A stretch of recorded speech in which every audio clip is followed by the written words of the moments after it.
네, 강프로입니다. 자, 두산 에너빌리티 봅니다. 오늘 보합권에서 끝났습니다. 시장이 굉장히 안 좋았는데도 불구하고 두산 에너빌리티는 보합권에서 끝났다는 점 굉장히 긍정적인 내용으로 볼 수 있습니다. 그리고 고가 구간에서 그쵸? 어느 정도 매물을 소화해야 되는 그런 구간에 있습니다. 그쵸? 매물을 소화해야 되는 구간에 있고 이 구간을 넘어선다면 추가적인 시세가 나옵니다. 정확히 1대1 비율만 보더라도 25% 못해도 25% 정도의 상승 구간에 잡혀 있다고 보시면 되고요. 그 구간에 내가 최적의 효율을 잡으려면 어떤 관점으로 주식을 봐야 되는지 그 내용에 대해서 이야기를 드릴게요.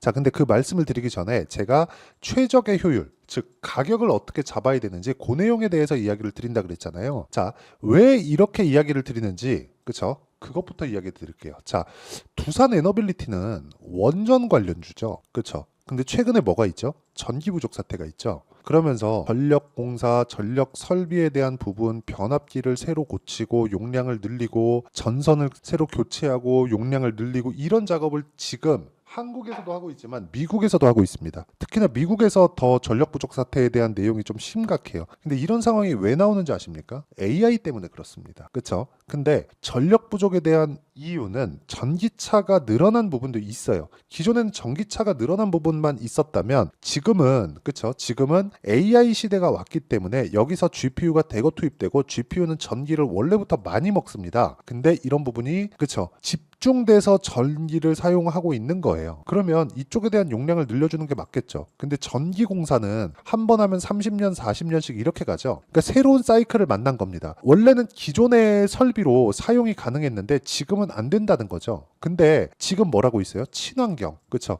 두산 에너빌리티는 뭐예요? 원전이에요. 원전은 뭐예요? 탄소 배출이 없습니다. 근데 하나 문제가 있죠. 후처리. 후처리에 대한 내용만 해결이 되면 돼요. 그게 뭐예요? SMR입니다. 그쵸? 소형 모듈 원자로. 자, 이렇게 한번 보시죠. 주식시장은 미래가치를 반영합니다. 미래가치를 반영한다는 건 가격이 먼저 뜨고 가격이 먼저 뜨는 데 있어서 앞으로 꾸준하게 무언가 좋아질 내용을 가격이 먼저 뜨면서 반영을 한다는 거예요. 즉 올라가는 구간에서 실적은 좋아지지 않는다. 그러면 두산 에너빌리티의 지금 실적은 좋을까요? 나쁠까요? 확인합니다. 23년도 1조 4천억, 24년도 소폭 성장폭이 조금 둔화되는 그런 상황이 있습니다. 5년치 봅니다. 순이익 적자, 20년도 적자, 19년도부터 계속 적자죠?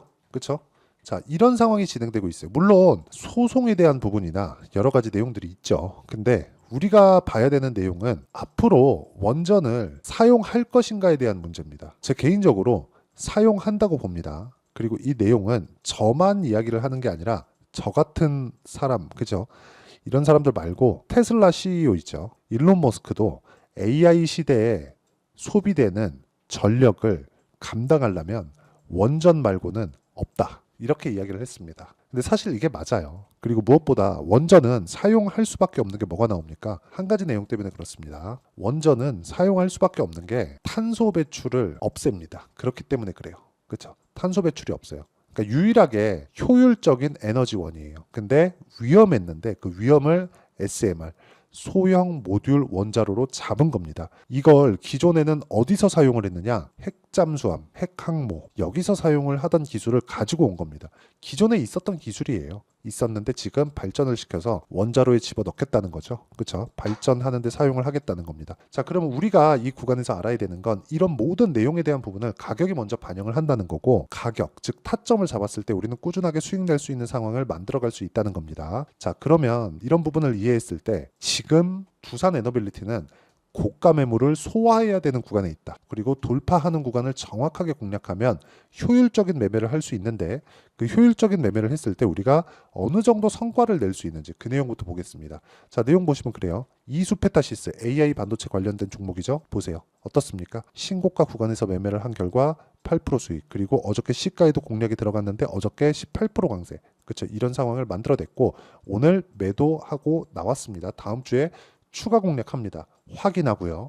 그리고 이 내용에 대한 부분을 제가 여기 소통방에서 모두 공유하고 있습니다. 어저께 부분부터 이야기를 드리면 이수페타시스 지금 방금 전에 보여드렸죠. 그리고 여기 보시면 뭐 성호전자, 캠트로닉스, KBI 메탈 이렇게 진행되고 있는데 이 중에 캠트로닉스를 한번 보시면요. 자, 내용 보시면 올라가는 구간, 즉 신고가를 정확하게 타격해서 공략한 결과 어저께 22% 급등하는 상황이 나왔고요. 오늘 4% 빠졌지만 보유했습니다. 그리고 나서 뭐가 나왔습니까? 다음 주에 제가 매도할 수 있는 구간을 잡을 겁니다. 물론 이 내용도 소통방에서 진행을 하고요. 소통방에서는 10억 만들기 프로젝트를 진행하고 있는데 지금 신고가 구간만 공략하고 있고 두산 에너빌리티도 지금보다 한 10% 정도 추가 상승이 나오면 신고가 구간으로 들어가기 때문에 그때부터 타점이 나오고요. 그 타점에 대한 부분을 제가 10억 만들기 프로젝트를 진행하고 있는 소통방에서 공유하고 있고요. 소통방에서 공유하는 내용 중에 완성된 매매를 보면, 그쵸, 완료된 매매를 보면 자람 테크놀로지처럼 3거래일 만에 75%씩 수익 나는 종목을 잡아갈 수 있기 때문에 매매하는 과정에서 내가 어떤 식으로 가격을 잡아야 될지 잘 모르겠다 하시는 분들은요,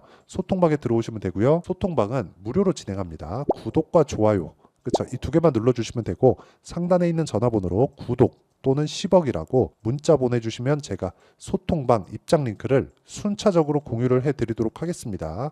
자, 그러면 제가 왜 강한 종목군 그리고 강세 종목군에서 계속해서 놀아야 되는지 그 내용에 대해서 이야기를 드렸는데 어떻게 제가 공략을 하는지도 말씀드렸죠. 신고가. 자, 그럼 이 내용을 가지고 두산 에너빌리티를 보겠습니다. 자, 원전을 사용해야 되는 이유, 그리고 지금 친환경 구조에 맞는다는 이유, 그리고 위험한 부분, 그쵸? 후처리에 대한 내용을 SMR 방식으로 잡았다는 내용만 가지고도 추가 상승이 가능한데 이미 가격대는 바닥을 찍고 올라와 있는 그런 상황이고요. 고가 기준에서 본다면, 그쵸? 여기 한 요 정도, 한 10% 정도 추가 상승이 나오면 신고가 구간으로 들어가기 때문에 우리는 그 물량을 받아먹는 상황을 보면서, 물량 소화를 하는 걸 보면서 우리는 그 뒤에 타점을 잡으면 되는 겁니다. 그쵸? 자, 그 타점에 대한 부분을 제가 다시 보여드릴게요. 그쵸? 진짜 중요하기 때문에 또 보여드릴게요. 왜 제가 신고가 구간에 공략을 하는지. 내용보다 더 중요한 게 가격이기 때문에 그렇고요. 예를 들어서 뭐 DI나 그런 종목들입니다. 전부 다 강한 구간, 그쵸? 신고가 구간에만 제가 적극적으로 공략을 하고 있죠. 그리고 다른 종목군들을 봐도 마찬가지, 동일합니다. 자, 내용 한번 보시면 예를 들어서 뭐 최근에 전기 관련주가 강하잖아요. 일진전기. 자, 보세요. 어때요? 올라가는 구간에서 계속해서 매매를 합니다. 2%, 1%, 13% 이런 식의 수익이 꾸준하게 발생을 하고 있고요. 그리고 여기 뭐 재룡산업. 자, 재룡산업 같은 경우에도 여기 올라가는 구간에서 꾸준하게, 그렇죠, 추적한 결과 수익이 지속적으로 발생하고 있는 그런 상황이 만들어지는 겁니다. 그리고 이런 내용을 제가 여기 소통방, 그렇죠, 소통방에서 공유를 해드리고 있으니까 상단에 있는 전화번호로 구독 또는 10억이라고 문자 보내주시면 되고요. 여기서는 이평선의 각도 그리고 이평선의 기울기, 이격도를 가지고 어떤 식으로 분류를 해야 되는지까지도 제가 이야기를 드리도록 하겠습니다. 자, 그러면 이렇게 잡는 원리가 있겠죠. 그렇죠. 그 원리에 대한 부분은 여기 두산 에너빌리티의 가격과 단기 보유 전략, 그리고 단기는 2주입니다. 2주 동안 내가 어떤 식으로 해야 수익 전환을 시킬 수 있는지, 그리고 그 가격대를 어떻게 잡아가야 되는지 그 내용에 대한 부분을 담았고요. 그리고 무엇보다 두산 에너빌리티가 고가 돌파하는 구간에 나올 수 있는 실시간 타점을 제가 문자로 공유를 해드리도록 할 테니까 상단에 있는 전화번호로 두산, 자, 두산이라고 문자 보내주시는 분들에 한해서만 제가 실시간 타점 그리고 단기 보유 전략을 함께 공유를 해드리도록 하겠습니다. 자, 내용 정리하면 그렇습니다. 두산 에너빌리티는 10% 정도의 추가 상승이 나오면 신고가 구간으로 들어간다. 이게 시세가 먼저 반영하는 주식시장의 원리상, 그쵸, 첫 번째 구간에 들어왔다는 거고, 이 내용을 이해했을 때 나는 꾸준하게 수익을 낼 수 있다. 하지만 어떻게 분류하고 어떻게 판단을 해야 되는지, 가격대는 어떻게 잡아가야 되는지, 이 내용에 대한 부분까지도 제가 다 이해를 시켜드리도록 할 테니까 영상 끝까지 시청하시고요. 모든 분들이 성공 투자하셨으면 참 좋겠습니다. 자, 24년도가 돼도 여전히 시장은 녹록지 못합니다. 이런 상황이 벌어지는 건 어쩔 수 없습니다. 이런 상황에서도 수익이 나는 종목들의 구조는 변하지 않습니다. 즉, 대시세 종목에 대한 구조는 변하지 않는다는 거고, 실제 제가 소통방에서 지속적으로 이야기를 드리고 있는 내용도 대시세 종목이나 시장 주도주를 공략하는 건 철저하게 가격 분석을 하라고 이야기를 드리고, 가격 분석 이후에는 이슈에 대한 파악, 그리고 이슈를 파악하고 나서는 다시 내가 얼마에 매수할지 그 타점에 대한 부분을 지속적으로 언급을 하고 있습니다. 자, 근데 생각해 보세요. 1월 달에 시장이 굉장히 어려웠습니다. 어려운 상황에서의 어떤 종목들이 강했냐 보면 반도체와 그리고 바이오입니다. 자, 실제 여기 보면요. HLB에 제가 실제 매매한 내용을 띄워놓고 보여드리고 있는데 1월 22일부터 매매를 시작해서 4일 동안 31%의 수익 마감이 됐고요. 그리고 여전히 신고가 종목입니다. 자, 그리고 그 다음 어보브 반도체, 이름을 보시다시피 반도체 종목이죠. 그리고 AI 반도체는 지속적으로 강세를 보이고 있습니다. 이 종목도 신고가를 먼저 달성한 이후에 제가 21%의 단기간에 21%의 큰 수익을 내고 마감이 됐습니다. 다시 재공략을 준비하고 있고 이런 부분은 소통방에서 다 공유를 해드립니다. 자, 그리고 그 다음 코세스. 자, 코세스 같은 종목도 당연히 그쵸, 신고가 종목이고요. 그리고 반도체 종목입니다. 이 종목도 영업일 기준에서 이틀 동안 대략 한 15%의 수익 마감이 됐습니다.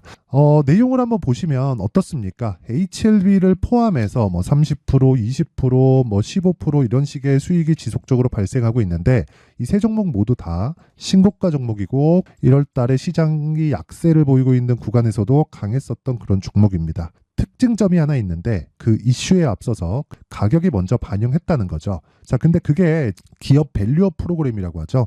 그 종목들도 마찬가지입니다. 오늘은 그 부분에 대해서 이야기를 드릴 텐데 그렇게 제가 가격을 먼저 보고 이슈에 대해서 파악하는 이유는 결과적으로는 큰 시세를 먹기 위한 사전 준비 작업입니다. 실제로 큰 시세를 먹기 위해서 사전 준비 작업을 했을 때 여기 레인보우 로보틱스 127% 그리고 ISC 98% 그리고 한미반도체 97%의 큰 수익을 내는 상황을 만들 수 있습니다. 어떤 식으로 소통방에서 진행됐는지 그쵸, 그 상황을 제가 이야기를 드린 건데 이런 상황도요 당연히 신고가를 공략했을 때 가능한 겁니다. 자, 그러면 이번에도 마찬가지입니다. 그쵸, 정부 주도의 코리아 디스카운트 해소 방안이 2월 달에 발표를 하고요. 그리고 2월 달에 발표된 내용을 토대로 주가가 움직이는 게 아니라 이미 움직인 내용이 있죠. 실제 이 내용은 크게 중요한 게 아니라는 겁니다.